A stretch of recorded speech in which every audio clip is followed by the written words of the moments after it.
WF representing Palace, so let us tell you about Palace. Football's finished here. Palace 1, Arsenal 5 here with JC. On a terrible defensive display, I would say. Yes. Very bad. Well, you don't concede 5 goals every day now, do you? But it is what it is. Arsenal better than Palace. That's a shock. I'm surprised. It's almost as if a team that's trying to be challenging for the league the last few years is better than Crystal Palace. Wow. It is what it is. Yeah, I think it was just the manner in which the first 4 goals. It's just the manner in which they were just poor. Like the ball's dropping into the penalty area, and they're first to everything.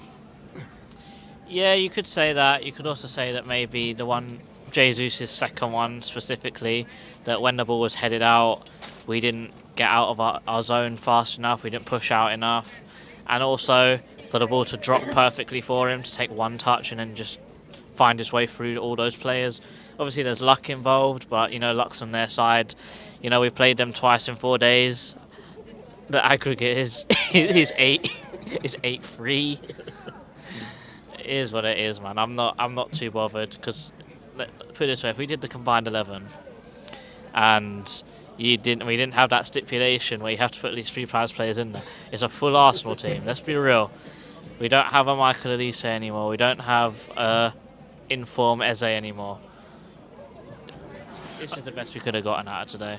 Yeah, I mean, obviously, defensively we weren't great, but there were patches in today's game where we played some decent football and created some half chances today. But the decision making is what ruined it all for us. Because when we did make good decisions, like when we did play Sarr in behind, he found loads of space. When you gave Sarr the ball to feet and he had the opportunity to dribble at people, he cut inside and had an amazing goal. That goal is amazing. But you have to also balance that out with them clearing the ball from a good attack from us, and then Maxence Lacroix trying to chest it to Chris Richards when Chris Richards was already run past him, and he gives it to Martinelli, and that starts off their next goal. And it's just and then 10 minutes later he makes a last-ditch challenge on Jesus. You're thinking, why is the decision making so all over the place? We made good decisions before we played Arsenal the first time this week. We were playing well. It's just disappointing. Obviously both games I didn't expect nothing from both games, but as you said, the manner in which we lost is just disappointing. There's nothing else to say about it, really. Just lastly, before I ask you man of the match, obviously Trevor Chalobah probably has a knock or something. There must be a reason why he was on the bench today. Do you think that made a major difference? I don't think so. I think in the grand scheme of things, I don't think Chris Richards did too badly. Because if you say the scale of how Mark and how Lacroix played, I don't think he stood out as the worst of the 3, if I'm really honest. I thought he did okay. When the ball was in the air, he headed it clear.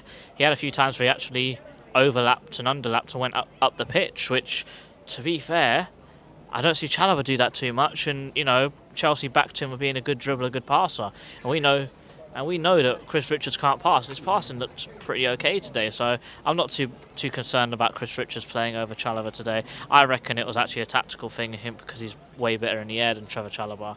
So I don't think he's got a knock, because when he was warming up, there was no holding back there. So I reckon it was purely a tactical thing, but unfortunately, it didn't really work out for us today.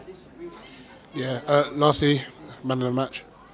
I mean, if you don't say Ismaila Sarr, then I don't know what kind of game you were watching. Has to be Sarr. Scored a great goal. Did do some really amazing things, running in behind, making chances. He had 2 more chances that potentially should have scored. I do believe that with the first one, when the header came back to him, I feel like if he did put more power onto it, I do think it was going over the bar, because I think because it was sort of bouncing up, so he had to try and cushion it to keep it flat. So if he put more power on it, it would have gone over. The other one was just unlucky; it didn't drop to him nicely. But yeah, it had to be Sarr. JC, up the Palace. Up the Palace.